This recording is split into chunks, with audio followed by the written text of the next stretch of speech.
이 영상을 시작하면서 솔직히 한 가지 생각이 먼저 들었습니다. 이 주제, 괜히 무섭기만 한 이야기로 끝나면 안 되겠다는 생각이요.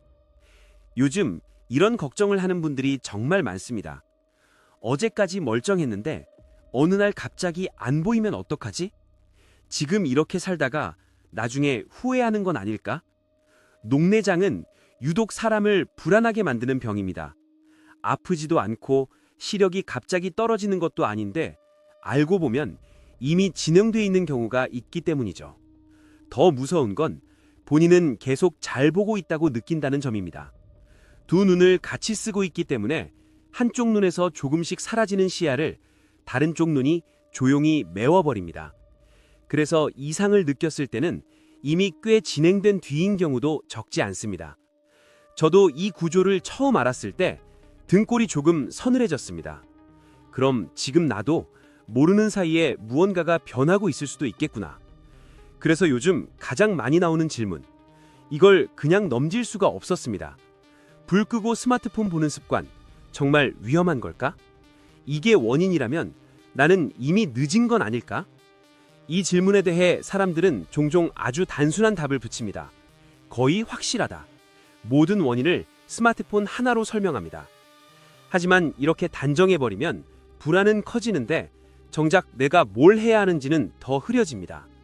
사실 문제는 어떤 행동 하나로 딱 잘라 말할 수 있는 게 아닙니다.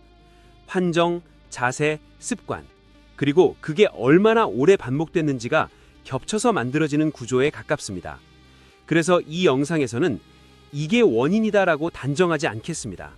대신 여기까지 들으면서 그럼 나는 지금 어떤 상태일까? 이 생각이 드신 분들을 위해 이야기를 이어가려고 합니다.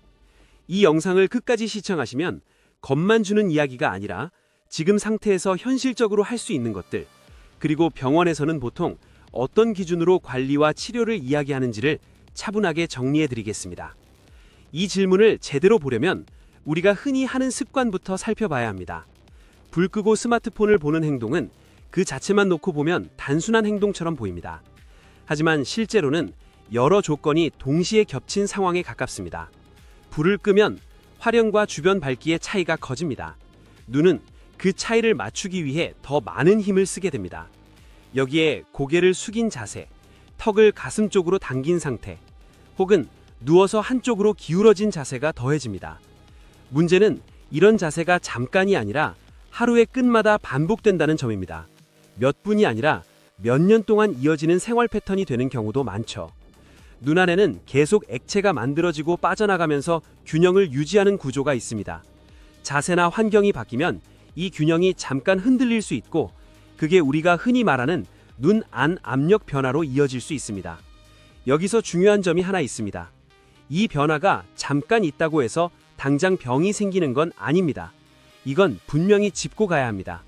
문제는 이미 눈이 예민한 사람이나 오랫동안 눈에 부담을 쌓아온 사람에게 이 잠깐이 반복될 때입니다. 그래서 같은 습관을 가지고도 누군가는 아무 문제 없이 지내고 누군가는 비교적 이른 시기에 변화를 겪기도 합니다. 이 차이 때문에 사람들 말이 엇갈리는 겁니다. 이쯤 되면 또 다른 질문들이 이어집니다. 그럼 운동은 괜찮을 걸까? 자는 자세도 영향을 주나? 안압이 정상인데도 문제가 생길 수 있나? 먼저 운동 이야기부터 해보겠습니다. 운동이 눈에 안 좋다는 말은 누구에게나 불편하게 들립니다. 저도 처음엔 그랬습니다. 하지만 여기서 핵심은 운동을 하느냐 마느냐가 아니라 어떤 상태로 운동을 하느냐입니다. 숨을 참은 채 버티는 동작, 얼굴과 상체에 힘이 몰리는 순간들. 이런 상황에서는 몸 전체의 압력이 올라가면서 눈 쪽에도 부담이 갈 수 있습니다. 그래서 문제되는 건 운동 그 자체가 아니라 무리한 방식입니다. 다음은 수면 자세입니다. 엎드려 자거나 항상 한쪽 눈을 눌러서 자는 습관. 하루 이틀은 괜찮을 수 있지만 이게 수십 년 반복되면 눈이 받는 압력도 하나의 패턴이 됩니다.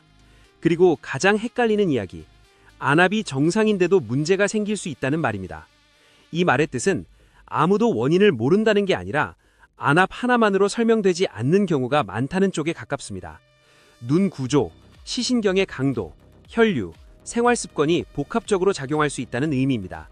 그래서 이제 남는 질문은 하나입니다. 그럼 나는 뭘 해야 하는 걸까? 이제부터는 현실적으로 적용할 수 있는 기준을 이야기해 보겠습니다.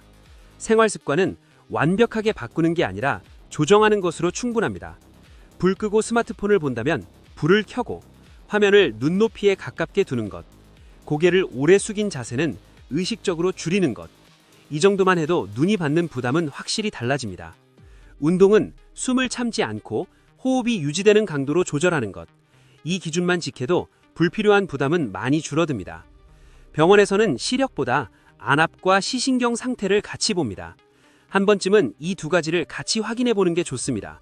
특히 근시가 있거나 화면을 오래 보는 생활을 하고 있다면 더더욱 그렇죠. 이미 변화가 있다면 치료의 방향은 대부분 비슷합니다. 갑자기 낫게 만드는 게 아니라 더 나빠지지 않도록 관리하는 것. 그래서 안약과 정기적인 확인이 중요해지는 겁니다. 여기서 꼭 기억할 기준 하나. 하루 이틀의 행동이 아니라 반복되는 습관이 기준이라는 점입니다. 여기까지 이야기를 들으셨다면 아마 이런 생각이 드실 것 같습니다. 막연히 겁먹을 필요는 없구나. 그래도 그냥 넘길 문제는 아니네. 이게 제가 이 영상을 통해 전하고 싶었던 정확한 지점입니다. 눈은 아플 때 크게 신호를 보내지 않습니다. 조용히 천천히 변하기 때문에 우리가 조금 더 먼저 신경 써야 하는 기관이기도 합니다. 하지만 그렇다고 해서 불안 속에서 살아야 하는 건 아닙니다. 생활을 조금 조정하고 상태를 한번 확인하고 필요하다면 관리하면서 지켜보는 것. 이 정도만 해도 충분히 의미 있는 선택이라고 생각합니다. 혹시 이 영상을 보면서 이건 내 이야기 같다, 나도 이런 습관이 있다 라는 생각이 드셨다면 댓글로 편하게 남겨주셔도 괜찮습니다. 어떤 부분이 가장 와닿았는지 혹은 평소에 가장 걱정되었던 게 무엇이었는지요. 비슷한 고민을 가진 분들에게도 그 자체로 도움이 될 수 있습니다. 은빛 건강톡은 이런 이야기를 계속 나누는 공간입니다. 과장하지 않고 불안만 키우지 않고 그래도 꼭 알아두면 좋은 건강 이야기들. 특히 나이가 들수록 조금씩 중요해지는 문제들을 차분하게 정리해 보려고 합니다. 오늘 영상이 도움이 되셨다면 구독과 좋아요로 함께 해주시고요.